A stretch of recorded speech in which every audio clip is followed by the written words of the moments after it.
وسلام على عباده الذين اصطفى أما بعد أعوذ بالله من الشيطان الرجيم بسم الله الرحمن الرحيم وقال الذين لا يرجون لقاءنا لولا أنزل علينا الملائكة أو نرى ربنا لولا أنزل علينا الملائكة أو نرى ربنا لقد استكبروا في أنفسهم وعتوا عتوا كبيرا۔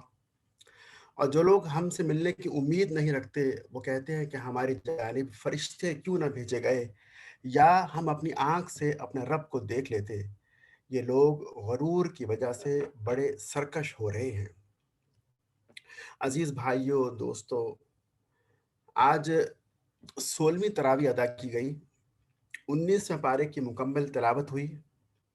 آج سورہ الفرقان کا باقی حصہ پڑھا گیا، سورہ الشعرا مکمل پڑھی گئی اور سورہ النمل کی پہلی 59 آیات بھی تلاوت کی گئی۔ سورہ الفرقان کی پہلی آیات کا خلاصہ کل بیان ہو چکا، بقیہ تقریباً 76-77 آیات کا خلاصہ انشاءاللہ آج بیان ہوگا۔ سورہ الفرقان سے قرآن پاک کی صورتوں کا جو گروپ شروع ہوتا ہے اس کا موضوع رسالت ہے، پراپٹ ہوڈ ہے، properties of prophethood, categories of prophets. تو مین ان صورتوں میں انبیاء کو ڈسکس کیا گیا ہے، بہت سے اعتراضات بھی کیے گئے انبیاء علیہ السلام پر، اور سورہ الفرقان میں بھی ان میں سے کچھ اعتراضات کا ذکر کیا گیا اور ان کے جوابات دیے گئے۔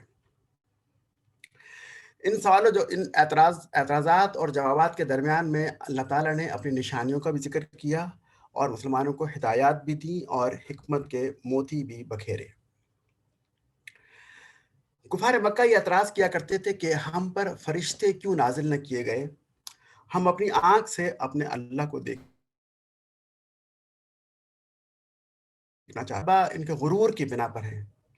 ہم فرشتے یوں نہیں بھیجا کرتے، فرشتے تو عذاب لایا کرتے ہیں، اور فرشتے آئیں گے تو فیصلہ ہو جائے گا، اور جب فیصلہ ہوگا تو پھر کیا ہوگا؟ وَقَدِمْنَا إِلَىٰ مَا عَمِلُوا مِنْ عَمَلٍ فَجَعَلْنَاهُ هَبَاءً مَنْثُورًا، تو ہم جو ہے وہ ٹھوکر کی زد سے ان کے تمام اعمال کو مٹی بنا کر، غبار بنا کر اڑا دیں گے۔ دوسری بات جو انہوں نے کہی، دیدار الہی کی، ہم اللہ کو دیکھنا چاہتے ہیں، تو بتایا گیا کہ انسان کو اس طرح بنایا ہی نہیں گیا کہ وہ اللہ کو دیکھ سکے۔ اللہ تعالیٰ نور ہے اور انسان اس دنیا میں نور کو نہیں دیکھ سکتا۔ موسیٰ علیہ السلام نے بھی خواہش کی تھی اللہ تعالیٰ کو دیکھنے کی، لیکن جب اللہ تعالیٰ نے اپنا جلوہ فرمایا تو وہ بے ہوش ہو گئے اور دیکھ نہ سکے۔ اللہ تعالیٰ فرماتے ہیں کہ قیامت کے دن جب فرشتے آئیں گے اور قیامت برپا ہو جائے گی تو ظالم انسان غصے میں اپنے ہاتھ کو چبائے گا اور کہے گا کاش میں نے رسول کا ساتھ دیا ہوتا، ہائے میری کمبختی، کاش میں نے فلاں شخص کو اپنا دوست نہ بنایا ہوتا، شیطان کے بہکاوے میں آ کر میں نے حق کو ٹھکرا دیا۔ شیطان بے شک انسان کے حق میں بہت بے وفا اور دھوکے باز ہے۔ کفار مکہ اور دیگر انبیاء کے منکرین بھی اعتراض کیا کرتے تھے، وقال الذین کفروا لولا نزل علیہ القرآن جملۃ واحدہ، وہ کہتے تھے کہ یہ قرآن یکمشت پورے کا پورا ایک بار ہی کیوں نہیں اتار دیا گیا؟ تو اس کے جواب میں اللہ تعالیٰ فرماتے ہیں کہ اس لیے نہیں کیا گیا تاکہ ہم آہستہ آہستہ نجمن اسے اتار کر آپ کے ذہن نشی کروا دیں، اور پھر جو اسلامی تحریک آگے بڑھے گی، دعوت کا کام پھیلے گا، نئے سوالات اٹھیں گے تو ہم ان سوالات کے جوابات بھی بر وقت دیتے جائیں۔ یہ اس اعتراض کا جواب تھا۔ اس کے بعد اللہ جل شانہ نے 6 انبیاء کا ذکر کیا، نوح، موسیٰ، ہارون، عاد، سمود اور لوط علیہ السلام کا۔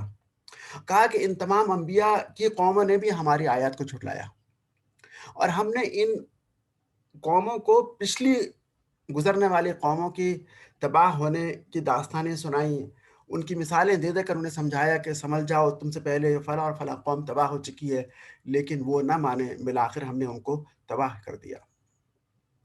کفار مکہ نبی علیہ الصلوۃ والسلام کا مذاق بھی اڑاتے تھے.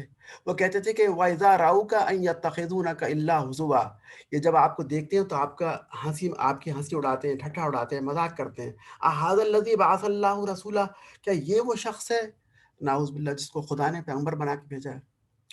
تو اس کا جواب یہ دیا گیا کہ اس بات کی سمجھ انہیں اس وقت آئے گی جب وہ عذاب کو دیکھیں گے. یعنی دنیا میں شاید ہم ان کو چھوٹ دیا رکھیں، لیکن آخرت میں یہ کہنے کی بنا پر انہیں عذاب دیا جائے گا.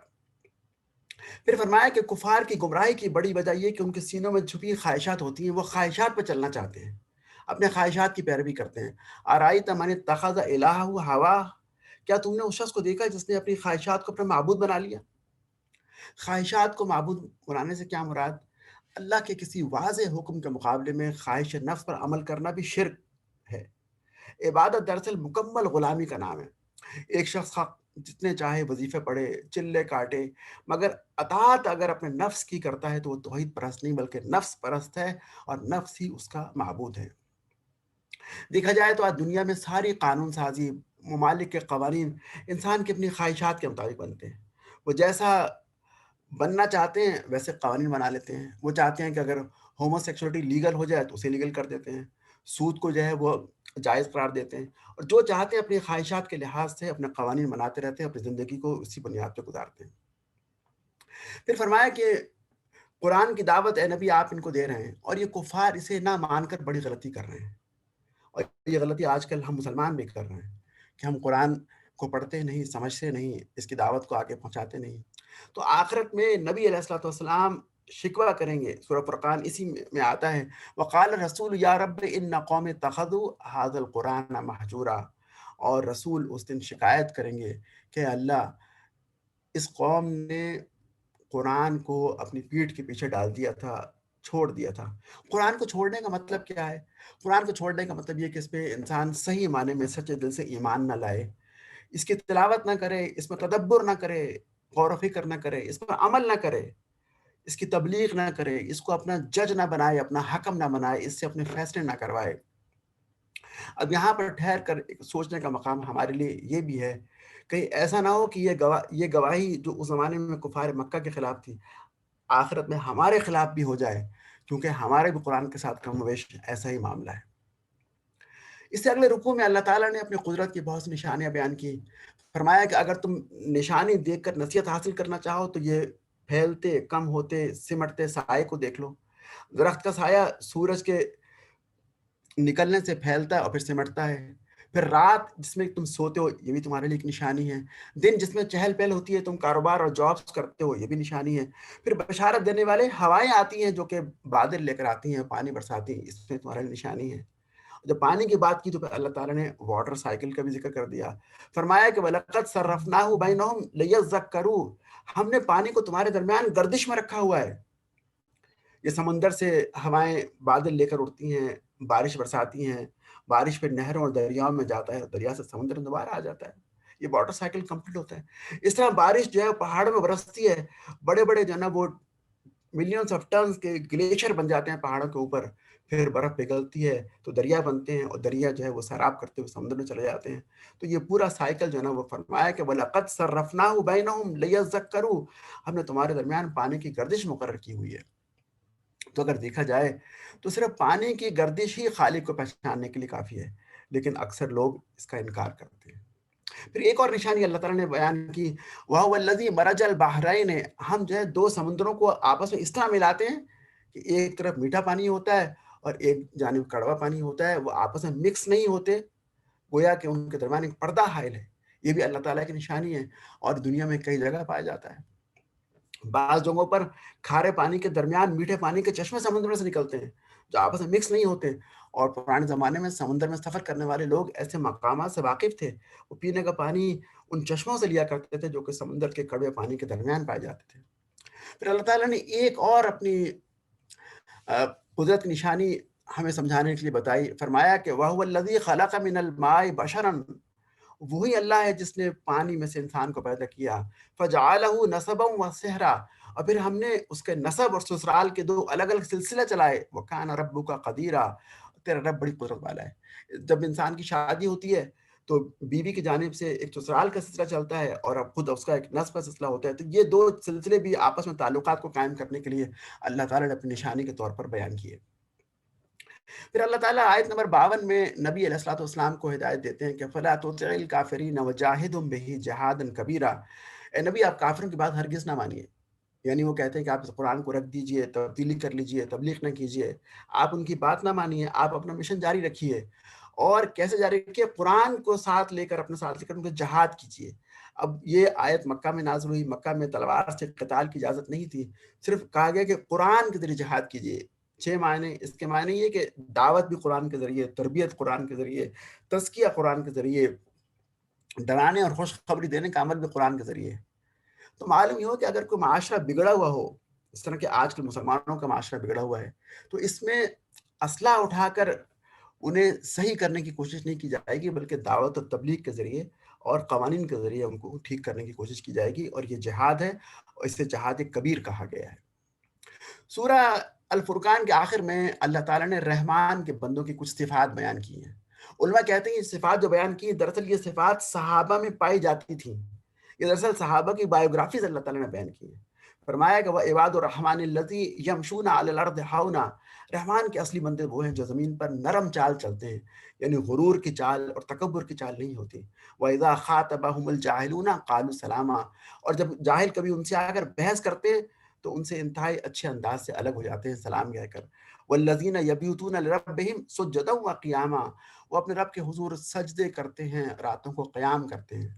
اور جو آج کل کے حالات ہمارے ہاں درپیش ہیں، اس میں تو ہمیں بہت زیادہ جو ہے وہ اللہ تعالیٰ کے ہاں سجدے، قیام اور توبہ استغفار کی ضرورت ہے. پھر فرمایا وَالَّذِينَ يَقُولُونَ رَبَّنَا اصْرِفْ عَنَّا عَذَابَ جَهَنَّمَ. جو دعائیں کرتے ہیں کہ اے ہمارے رب جہنم کے عذاب سے ہم کو بچا لے. ان عذابها کان غراما. بے شک یہ عذاب تو بہت بڑا جرمانہ ہوگا، یہ پینالٹی ہوگی. والذین اذا انفقوا لم یسرفوا ولم یقتروا وکان بین ذلک قواما. جو خرچ کرتے ہیں تو نہ وہ اسراف کرتے ہیں، یعنی فضول خرچی نہیں کرتے، اور نہ بخل اور نہ کنجوسی کرتے ہیں، بلکہ اعتدال سے خرچ کرتے ہیں. والذین لا یدعون مع اللہ الہا آخر. اور وہ خدا کے ساتھ کسی اور کو نہیں پکارتے، کسی اور کی عبادت نہیں کرتے. ولا یقتلون النفس التي حرم اللہ الا بالحق ولا یزنون. اور وہ کسی بھی جان کو، کسی بھی انسان کو نہیں مارتے کہ جسے مارنا جائز ہوتا ہے. یعنی کچھ معاملات ایسے ہی ہوتے ہیں، قصاص کے بدلے میں کسی کو مارنا یا مرتد کی سزا یا کچھ اور فساد فی الارض، تو وہاں جان سے مارنا جائز ہے، لیکن کسی کو ناجائز نہیں مارتے. یعنی وہ قتل و غارت نہیں کرتے اور زنا نہیں کرتے. یہ ان کی خوبی بتائی گئی. پھر کہا گیا کہ والذین لا یشہدون الزور واذا مروا باللغو مروا کراما. وہ جھوٹی گواہی نہیں دیتے، جھوٹ نہیں بولتے. اور جب کبھی ان کو بیہودہ چیزوں کے پاس سے گزرنے کا اتفاق ہوتا ہے تو بزرگانہ انداز سے گزرتے ہیں، یعنی نصیحت کرتے ہیں، لوگوں کو سمجھاتے ہیں کہ ایسا مت کرو، اور پھر وہاں سے گزر جاتے ہیں، ان چیزوں میں ملوث نہیں ہوتے. والذین اذا ذکروا بآیات ربہم لم یخروا علیہا صما وعمیانا. انہیں جب ان کے رب کی آیات پڑھ کر سنائی جاتی ہیں، نصیحت کی جاتی ہے، تو وہ اندھے بہرے بن کر نہیں رہ جاتے، یعنی ایمان لے آتے ہیں، مان لیتے ہیں. والذین یقولون ربنا هب لنا من ازواجنا. اور دعائیں مانگا کرتے ہیں کہ اے ہمارے رب ہماری بیویوں اور ہماری اولاد سے، وذریتنا ہماری اولاد سے، قرۃ اعین اسے انہیں ہماری آنکھوں کی ٹھنڈک بنا دے، وجعلنا للمتقین اماما. اور ہم کو ان پرہیزگاروں کا یعنی ہمارے گھر والوں کو متقی بنا دے تاکہ ہم ان کے امام ہوں. اولئک یجزون الغرفۃ بما صبروا. اور یہ جو وہ نیک عمل کیا کرتے تھے اس کے بدلے میں انہیں جنت میں اونچے اونچے محل دیے جائیں گے. وہ ہمیشہ ان محلات میں رہیں گے اور وہ ٹھہرنے اور رہنے کی بہت ہی عمدہ جگہ ہے. عزیز بھائیوں، یہاں سورہ الفرقان ختم ہوتی ہے. اس صورت میں اللہ تعالیٰ نے قرآن اور رسالت پر کیے گئے اعتراضات کا جواب دیا، دعوت حق سے منہ موڑنے والوں کو برے نتائج سے خبردار کیا، اور آخر میں اہل ایمان کی خوبیوں کا نقشہ کھینچ کر رکھ دیا کہ حضور علیہ الصلوۃ والسلام کی تعلیمات سے اس طرح کے لوگ تیار ہوتے ہیں. اب سرداران قریش نے یہ فیصلہ کرنا ہے کہ آیا وہ اس کردار کے لوگوں میں شامل ہونا چاہتے ہیں، یعنی صحابہ میں شامل ہونا چاہتے ہیں، مسلمانوں میں شامل ہونا چاہتے ہیں یا نہیں. اس کے بعد آج سورہ شورہ تلاوت کی گئی. سورہ شورہ بھی مکی صورت ہے اور مکہ کے آخری دور میں نازل ہوئی. اس صورت میں اللہ تعالیٰ نے بتایا کہ رسولوں کا کام کیا ہوتا ہے، یعنی ان کی جاب اسائنمنٹس کیا ہیں.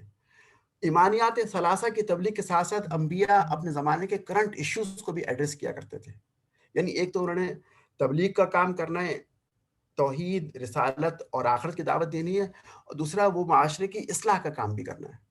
پھر اللہ تعالیٰ فرماتے ہیں سابقہ قوموں کا تذکرہ کرتے ہوئے کہ ہر دور کے کفار کی سوچ ایک ہی تھی، نبی کی دعوت کو مان کر نہیں دیا، اور ان کا انجام بھی ایک جیسا ہوا.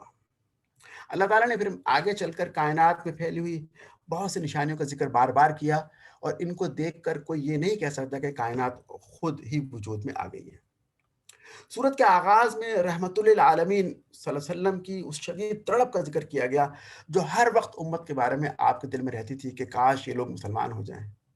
آپ کو تسلی دی گئی، کہا گیا کہ لعلک باخع نفسک اللہ یکون مومنین، اے محمد شاید تم اس غم میں اپنی جان کھو دو گے کہ یہ لوگ ایمان نہیں لاتے.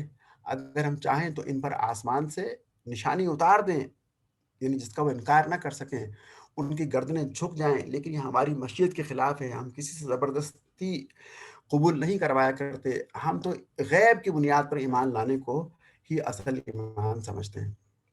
اس کے بعد اللہ تعالیٰ نے سورہ شعراء میں مسلسل 3 رکوع میں قصہ موسیٰ و ہارون اور فرعون بیان کیا.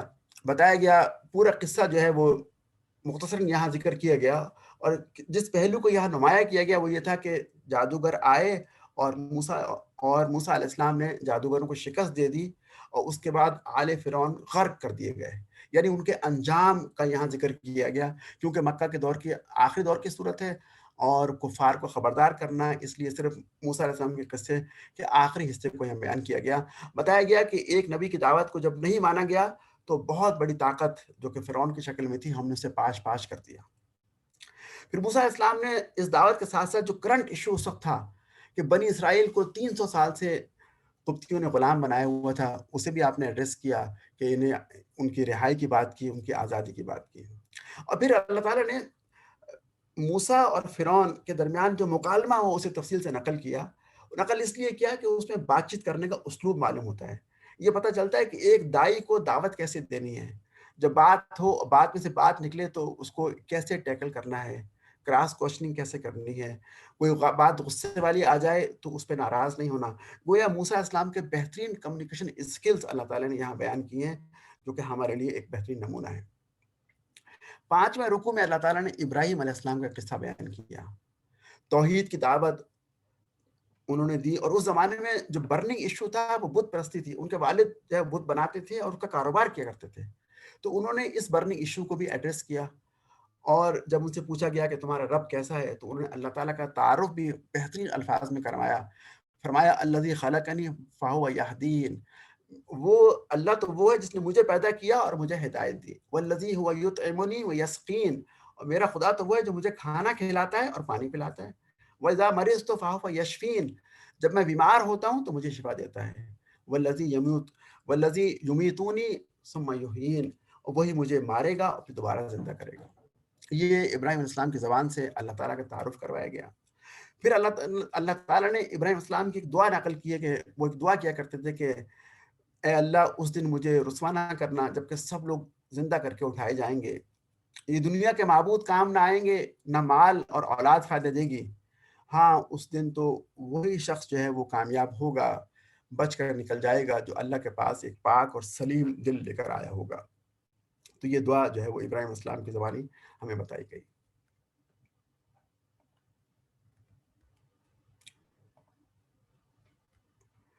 اس کے بعد اللہ تعالیٰ نے 5 انبیاء کا ذکر کیا کہ 5 انبیاء نے اپنی قوم کو تبلیغ کی. یہاں پہ بھی اس صورت میں جو انبیاء کے قصے بیان کیے گئے اس کا یہ پہلو بھی نمایاں کیا گیا کہ وہ دعوت کے ساتھ ساتھ برائیوں کی اصلاح کا کام بھی کیا کرتے تھے. نوح علیہ السلام کے زمانے میں امیر اور غریب کا طبقاتی نظام وجود میں آ گیا تھا، تو نوح علیہ السلام نے اسے ایڈریس کیا. ہود علیہ السلام کے زمانے میں لوگ بڑی بڑی بے مقصد بلڈنگیں بنایا کرتے تھے، محلات تعمیر کرتے تھے، فضول خرچی کیا کرتے تھے، تو اس کا اس صورت میں ذکر کیا گیا، اسے بھی ایڈریس کیا گیا. شعیب علیہ السلام کے زمانے میں قوم ناپ تول میں کمی کیا کرتی تھی اور کرپشن کیا کرتے تھے، تو کرپشن اور ناپ تول میں کمی کا ذکر کر کے ان کی اصلاح کی کوشش کی. صالح علیہ السلام کے زمانے میں قرآن میں آتا ہے اسی صورت میں کہ 9 افراد تھے جو کہ بغاوت اتر آئے تھے اور وہ پوری قوم کی لیڈ کیا کرتے تھے اور ان کو خراب کیا کرتے تھے. تو اللہ سے ایک باغی قیادت وجود میں آ گئی تھی، تو اسے یہاں پر ایڈریس کیا گیا. اور لوط علیہ السلام کی قوم ہم جنس پرستی میں مبتلا تھی، اس کا بھی یہاں ذکر کیا گیا. اور تو بتایا گیا کہ انبیاء علیہ السلام کے بیسیکلی 2 کام ہوتے ہیں. ایک تو وہ دعوت کا کام کرتے ہیں، لوگوں کو اللہ کی طرف بلاتے ہیں، اور دوسرا وہ جو کرنٹ ایشوز ہوتے ہیں، جو برننگ ایشوز ہوتے ہیں، اسے بھی ایڈریس کرتے ہیں اور اس کے بھی ٹھیک کرنے کی کوشش کرتے ہیں. ان 5 انبیاء کا اللہ تعالیٰ نے قصہ بیان کیا، اور ہر نبی کا قصہ بیان کرنے کے بعد اللہ نے فرمایا کہ ان فی ذالک لآیہ، اس میں ہے تمہارے لیے نشانی. اگر تم نشانی دیکھ کر نصیحت حاصل کرنا چاہو تو اس میں نشانی. وما کان اکثرهم مؤمنین، لیکن اکثر لوگ ایمان نہیں لاتے. یہی بات ہود علیہ السلام کے قصے کے بعد فرمائی، یہی بات شعیب علیہ السلام کے قصے کے بعد فرمائی، یہی بات صالح اور لوط علیہ السلام کے قصہ بیان کرنے کے بعد فرمائی کہ ان فی ذالک آیہ، اس میں تمہارے لیے نشانی ہے. وما کان اکثرهم مؤمنین.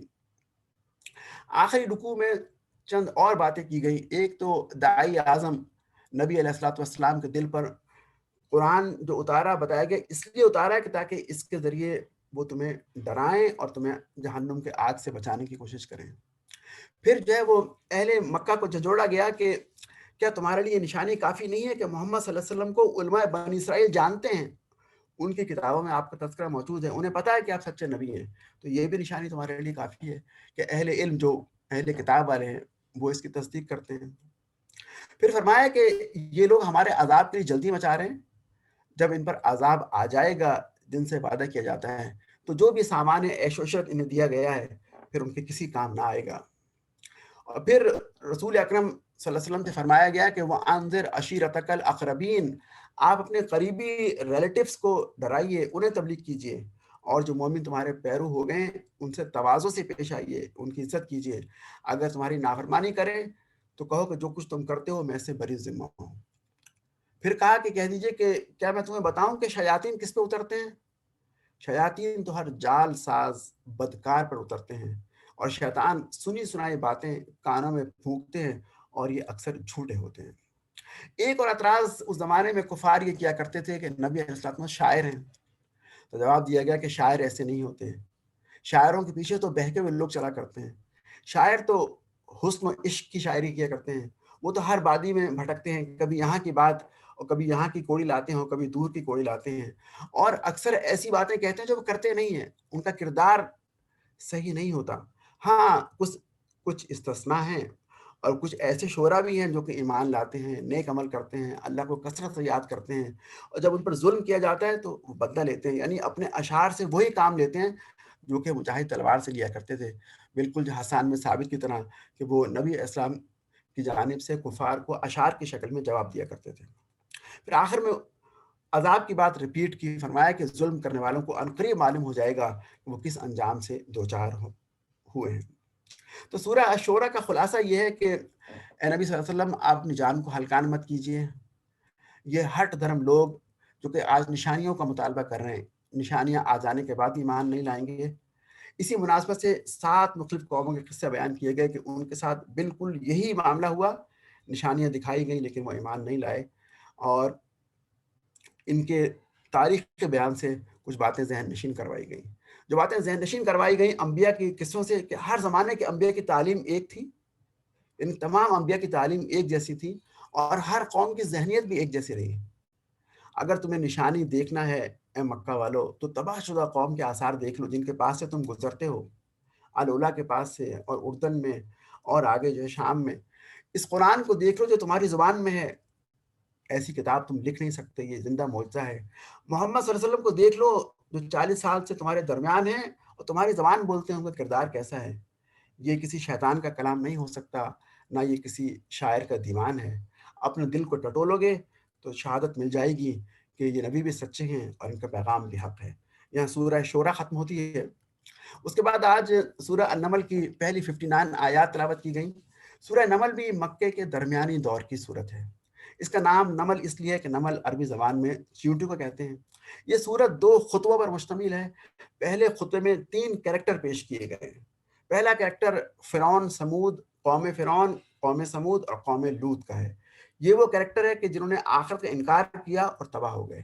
دوسرا کریکٹر سلیمان علیہ السلام کا پیش کیا گیا کہ وہ اللہ کے نبی تھے، اللہ نے ان کو بے مثال طاقت دی، ایسی حکمرانی دی جو آپ سے پہلے اور آپ کے بعد کسی کو نہیں دی گئی۔ اس کے باوجود وہ انکساری کا نمونہ تھے اور اللہ تعالیٰ کا شکر ادا کیا کرتے تھے۔ اور تیسرا کریکٹر یمن کی ملکہ سبا کا بیان کیا گیا، جو کہ مشرکہ تھیں، سورج کی پوجا کیا کرتی تھیں، لیکن جب ان پر حق واضح ہو گیا تو انہوں نے فوراً حق کو تسلیم کر لیا۔ تو یہ تین کریکٹر یہاں بتائے گئے پہلے خطبے میں، اور دوسرے خطبے میں اللہ تعالیٰ نے کفار کو جھنجھوڑا ہے کہ تم آخرت کو کیوں نہیں مانتے، اور آخر میں قرآن کی اصل دعوت بندگی رب کو مختصراً پیش کیا گیا۔ سورہ کے آغاز میں اہل ایمان کو ملنے والے انعامات جنت کی شکل میں اور منکرین کے خسارے جہنم کی شکل میں انہیں ملیں گے، اس کا ذکر کیا گیا۔ 7ویں آیت سے موسیٰ علیہ السلام کا ذکر شروع ہوتا ہے کہ ہم نے 9 نشانیاں دے کر فرعون کی طرف بھیجا، لیکن وہ ایمان نہ لائے۔ دوسرے اور تیسرے رکوع میں مسلسل سلیمان علیہ السلام کے حالات بیان کیے گئے ہیں۔ سلیمان علیہ السلام کو اللہ تعالیٰ نے بہت عظیم چیزوں سے نوازا تھا۔ وہ پرندوں کی زبان سمجھتے تھے، ان کے لیے جنوں، انسانوں اور پرندوں کے لشکر جمع کیے گئے تھے، یعنی ان کے حکم کے تابع تھے۔ ایک مرتبہ اپنے لشکر میں کہیں جا رہے تھے تو راستے میں کچھ چونٹیاں تھیں، اور چونٹیوں کو خطرہ ہوا کہ ہم کہیں اس فوج کے قدموں تلے کچلے نہ جائیں، تو ایک چونٹی نے خطاب کیا اپنی قوم سے، قالت نملۃ یا ایھا النمل ادخلوا مساکنکم، اے چونٹیوں اپنے اپنے گھروں میں داخل ہو جاؤ، بلوں میں داخل ہو جاؤ، ایسا نہ ہو کہ سلمان علیہ السلام کے لشکر تمہیں کچل ڈالے اور میں اس کا علم بھی نہ ہو۔ تو یہ بات جب آپ نے سنی تو آپ ہنس پڑے اور کہنے لگے کہ اے پروردگار، مجھے توفیق دے کہ میں تیرا شکر ادا کروں، یعنی اتنی بڑی نعمت کہ مجھے چونٹی کی زبان سکھائی، سنا دی، میں سمجھ گیا، میں اس کا شکر ادا کرنا چاہتا ہوں، تو مجھے شکر کی توفیق عطا فرما اور مجھے ایسے نیک کام کرنے کی توفیق دے کہ تو ان سے خوش ہو جائے۔ ایک مرتبہ ان کے لشکر میں سے ہدہد کہیں غائب تھا۔ جب اس کے بارے میں ان سے پوچھا گیا ہدہد سے کہاں تھے، تو اس نے کہا کہ میں ملکہ سبا سے متعلق یقینی اطلاع لے کر آیا ہوں۔ ملکہ سبا اپنی قوم یمن میں حکمراں ہیں، اس کا تخت بڑا عظیم شان ہے۔ ہدہد نے دیکھا کہ وہ اور اس کی قوم اللہ کے بجائے سورج کے آگے سجدہ کرتی ہے، اور شیطان نے ان کے اعمال کو خوشنما بنا دیا ہے، اس لیے وہ سیدھا راستہ دیکھ نہیں پاتے۔ یہ بھی ایک وجہ قرآن میں کئی جگہ بتائی گئی کہ شیطان انسان کے دنیاوی اعمال کو خوشنما بنا دیتا ہے اور وہ آخرت کے بارے میں کچھ دیکھ نہیں پاتے، یعنی کچھ عمل نہیں کر پاتے۔ سلیمان علیہ السلام نے کہا کہ اچھا، تو اگر یہ بات ہے تو ہم دیکھیں گے، تم جو بتا رہے ہو، جو اطلاع تم دے رہے ہو، یہ سچ ہے یا جھوٹ، تو یہ خط میرا لے جاؤ اور ان کی طرف ڈال دو اور دیکھو وہ کیا جواب دیتے ہیں۔ خط ڈال دیا گیا ہدہد کے ذریعے، تو ملکہ بولی کہ اے اہل دربار، میری طرف ایک بڑا اہم خط پھینکا گیا ہے جو سلیمان علیہ السلام کی جانب سے ہے، اور اللہ رحمان الرحیم کے نام سے شروع کیا گیا ہے۔ بہت مختصر مضمون، ایک جملے کا خط کہ میرے مقابلے میں سرکشی نہ کرو، مسلمان ہو کر میرے پاس آ جاؤ۔ یہ خط سنا کر ملکہ نے کہا کہ بادشاہ جب کسی شہر میں داخل ہوتے ہیں تو اس کو تباہ کر دیتے ہیں، وہاں کے عزت والوں کو ذلیل کر دیا کرتے ہیں، میں ان لوگوں کی طرف ایک ہدیہ بھیج کر دیکھتی ہوں کہ میرے ایلچی کیا جواب لاتے ہیں۔ ہدیے پیش کیے گئے، سلیمان علیہ السلام نے ہدیے قبول نہیں کیے اور کہا کہ واپس جا کر اپنے لوگوں کو بتا دو کہ ہم ان پر ایسے لشکر سے حملہ کریں گے کہ وہ مقابلہ نہ کر پائیں گے۔ پھر سلیمان علیہ السلام نے اپنے دربار کے لوگوں سے کہا کہ تم میں سے کون ہے جو ملکہ سبا کا تخت میرے پاس لائے قبل اس کے کہ وہ مطیع ہو کر میرے پاس حاضر ہوں۔ جنوں میں سے قوی ہے کل جن نے کہا کہ میں اسے حاضر کر دوں گا قبل اس کے کہ آپ اپنی جگہ سے اٹھیں، یعنی یہ جو 3-4 گھنٹے کی نشست ہے، اسی نشست میں وہ یمن کے شہر سے فلسطین تک چند گھنٹوں کے اندر یہ تخت اٹھا کے لے آؤں گا، اور میں اس کی طاقت رکھتا ہوں، میں امانت دار بھی ہوں۔ لیکن اسی محفل میں ایک اور شخص بھی تھا جسے اللہ تعالیٰ فرماتے ہیں کہ ہم نے اسے کتاب الہی کا علم دیا تھا۔ اس نے کہا کہ میں آپ کی آنکھ کے جھپکنے سے پہلے پہلے اسے آپ کے پاس حاضر کیے دیتا ہوں، اور یہ کہہ کر اس نے تخت حاضر کر دیا۔ جب سلیمان علیہ السلام نے تخت کو اپنے پاس رکھا، وہ دیکھا تو کہا یہ میرے پروردگار کا فضل ہے۔ اب یہ شخص کون تھا اس کے بارے میں یقین سے نہیں کہا جا سکتا، علماء کی رائے کہ شاید وہ کوئی فرشتے تھے۔ ادھر ملکہ اپنے درباریوں کے ساتھ سلیمان کی خدمت میں حاضر ہونے کے لیے چل پڑی، اور جب وہ پہنچی تو سلیمان علیہ السلام نے ملکہ سے کہا کہ لوگوں سے کہا کہ اس کا تخت اس کے سامنے رکھ دو اور دیکھیں وہ پہچانتی ہے یا نہیں پہچانتی۔ جب وہ آ پہنچی تو ان سے پوچھا گیا کہ کیا یہ تخت آپ کا ہے، آپ کا تخت بھی اسی طرح کا ہے؟ تو اس نے کہا کہ تو گویا یہ ہو بہو میرا ہی تخت ہے۔ پھر جب وہ محل میں داخل ہوئی تو محل کو اس طرح بنایا گیا تھا کہ فرش شیشے کا تھا اور دور سے دیکھنے سے پانی محسوس ہوتا تھا۔ جب ملکہ اس محل میں اتری تو انہوں نے پائنچیں اٹھا لی تاکہ ان کے جو کپڑے گیلے نہ ہو جائیں. تو سلیمان علیہ السلام نے فرمایا کہ یہ شیشے کا چکنا فرش ہے. اس پر وہ پکار اٹھی کہ اے میرے رب.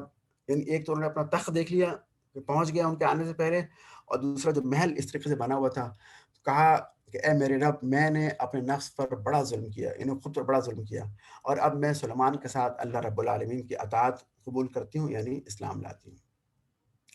ملکہ سبا کے واقعے کے بعد اللہ تعالیٰ نے چوتھے رکوع میں قوم سمود اور قوم لوط کا قصہ بھی بیان کیا ہے. قوم سمود کے بارے میں اللہ فرماتے ہیں کہ ان کے شہر میں 9 افراد تھے جو کہ فساد کیا کرتے تھے, اور انہوں نے آپس میں کہا کہ ہم رات کے وقت صالح علیہ السلام کے گھر پر حملہ کریں گے, انہیں قتل کر دیں گے, اور بعد میں کہیں گے تو ہم تو قتل کے وقت وہاں موجود ہی نہیں تھے, اور ہم سچ کہتے ہیں.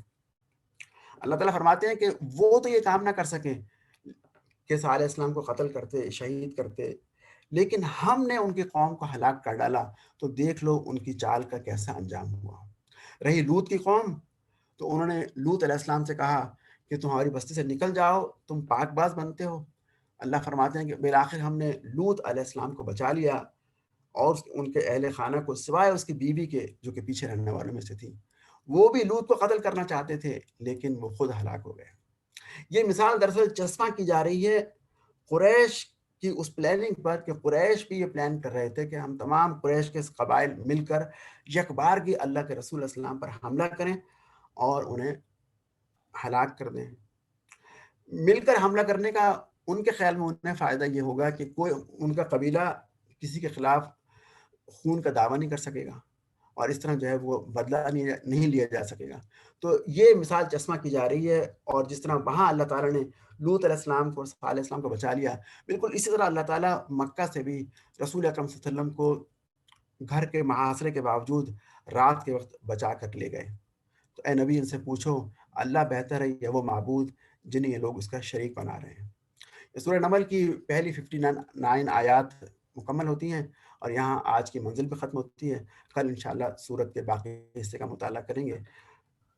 بارک اللہ لی ولکم فی القرآن العظیم. جزاک اللہ خیرن کثیرہ. ڈاکٹر صاحب, آپ اپنے قیمتی اوقات میں سے وقت نکال کے اتنے بہترین طریقے سے ہمیں قرآن پاک سمجھاتے ہیں اور اس کا خلاصہ بیان کرتے ہیں, اور ٹائم کا خاص خیال رکھتے ہیں. اللہ تعالیٰ آپ کو اجر عظیم عطا فرمائے. کل انشاءاللہ ہم سورۃ النمل کا باقی حصہ, سورۃ القصص اور سورۃ العنکبوت کی آیت نمبر 1 سے 44 تک کا خلاصہ آپ کے سامنے رکھتے ہیں. جزاک اللہ.